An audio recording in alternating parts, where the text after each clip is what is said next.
हमें सपोर्ट करने के लिए हमारे चैनल को अभी सब्सक्राइब कर लें और बेल के आइकन पर क्लिक करके हमारी लेटेस्ट वीडियो की नोटिफिकेशन बर वक्त हासिल करें। दूसरा ख्वाब। मदरसा में आने के बाद जब कुछ तबीयत में ठहराव हुआ और पूरी यकसुई से पढ़ाई शुरू की तो अपने आस पास भी नज़र डालने का मौका मिलता रहा। हर तालिबा किसी न किसी अंदाज में अपने वालिदैन को याद करती नजर आती थी। ज़ाहिर है हम भी अपने वालिदैन को न भूले थे। वालिदैन बोलने वाली चीज़ भी नहीं होती, बल्कि वो तो हर लम्हा हमारे धड़कनों में रहते थे और हर वक़्त ये दुआ लबों पर होती थी कि परवरदिगार हमारे वालिदैन को दीन की हिदायत दे ताकि मिलने और साथ रहने के ज़राए पैदा हों। और ये भी मालूम था कि दुआ की कबूलियत को भी मराहिल और बशारत का हुक्म है। लिहाजा एक रात ख्वाब देखा कि मैं अपने घर में हूँ, मगरिब की अजान हो रही है, अबू सफ़ेद टोपी पहने नमाज के लिए मस्जिद जा रहे हैं और मैं नमाज के लिए वुजू कर रही हूँ। माशाअल्लाह। तीसरा ख्वाब। फिर जल्द ही देखा कि अबू और बड़े भाइयों ने इस्लाम कबूल कर लिया है। मैं उन्हें हजरत गाजी अहमद दामत बरकातुम की किताब मिनज़्ज़ुलुमात इलन नूर दे रही हूँ और ये किताब मुझसे लेकर पढ़ रहे हैं। ख्वाब में ही मैं बहुत ज्यादा खुशी महसूस कर रही हूँ और आंख खुल गई। ये तहज्जुद का टाइम था। अल्लाह अपने बंदे को अपने लिए किसी अंदाज से जगा रहा है। उठकर नफल पढ़े, रो रो कर वालिदैन और बहन भाइयों के लिए हिदायत की दुआ मांगी। इंशाअल्लाह पूरा यकीन है कि दुआ कबूल जरूर होगी, लेकिन कब ये तो खालिक के दो जहां को ही इल्म है। चौथा ख्वाब। कहते हैं कि ख्वाब भी मुलाकात का जरिया होते हैं, लेकिन मेरे लिए तो अक्सर हकीकत का रूप भी धारते थे। इसलिए सारे ख्वाबों पर यकीन भी रखती थी और इन्हीं ख्वाबों ने ही तो यकीन मुहकम किया हुआ था। देख रही हूँ कि अबू बहन भाई और बहनवी आए हुए हैं मदरसे में हमसे मुलाकात करने। सुबह उठकर मरियम और कमरे के सब दोस्तों को बताया। दूसरी मुलाकात। ये 22 जनवरी 2009 जुमरात का दिन था। ठीक 5 बजे इंटरकॉम पर हमारा नाम लेकर कहा गया कि आयशा और मरियम के अजीज मुलाकात के लिए आए हैं, लिहाजा उनको कमरा मुलाकात में नाजिमा साहिब के साथ भेजा जाए। खुशी और हैरानगी के मिले जुले जज्बात लेकर हम नाजिमा साहब के साथ कमरे मुलाकात में गए।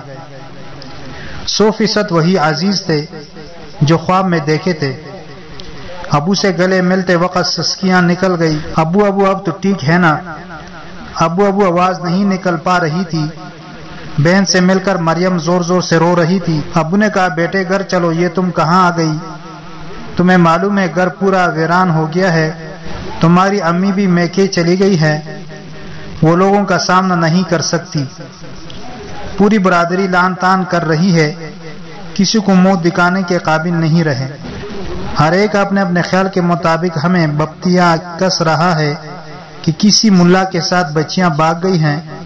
तुम्हें अंदाज नहीं कि तुम अपने बाप को बदनामी के किस कुएं में धकेल आई हो। मेरे बच्चियों, तुम्हारी माँ ने मेरा जीना हराम कर दिया है। उठते बैठते मुझे लान तान करती है कि तुम्हारे बेजार लाड प्यार और इत्तेमाद ने ये दिन दिखाए हैं। बेटा, मैं तुम्हें आगे हाथ जोड़ता हूँ, घर चलो, भगवान के वास्ते घर चलो।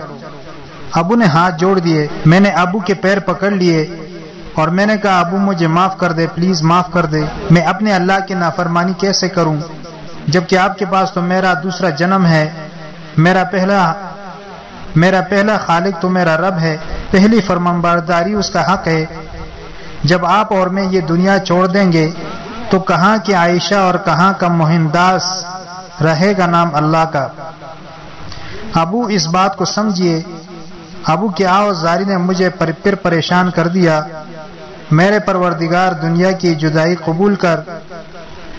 मदरसा वापस आकर मैं और मरियम बहुत रोई। हमारे साथ हमारी नाजिमा ने यह मंजर देखा था। वो और मदरसा के तालिबात भी रो रही थी। किसी ने पानी पिलाया, कोई डार्स दे रही थी। बहरहाल ये उनका साथ था कि हम समझ जाते थे। तीसरी मुलाकात और दिन का ख्वाब। 26 फरवरी 2009 को बुध का दिन था। हम हिफ्ज के शोमे में दाखिल थे और हिफ्ज की छुट्टी 12:30 बजे पर होती थी। खाना खाकर कैलुला करते हैं। शाम को भी क्लास होती है। मेरी आंख लग गई। लगी आंखों से क्या देखती हूँ कि मेरे पूरी फैमिली मिलने आई है सिवाय वालिदा के।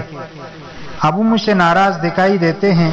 जागने पर अभी मैं मरियम और सब दोस्तों को ख्वाब बताकर उस पर तबसरा ही कर रहे थे कि नाजिमा साहिबा आई कि आयशा मरियम से घर वाले मिलने आए हैं। सारी लड़कियां दम बखुद मुझे तिक रही थी। मैं खुद भी हैरान थी कि इस तरह मेरा रब मेरा इकराम कर रहा है।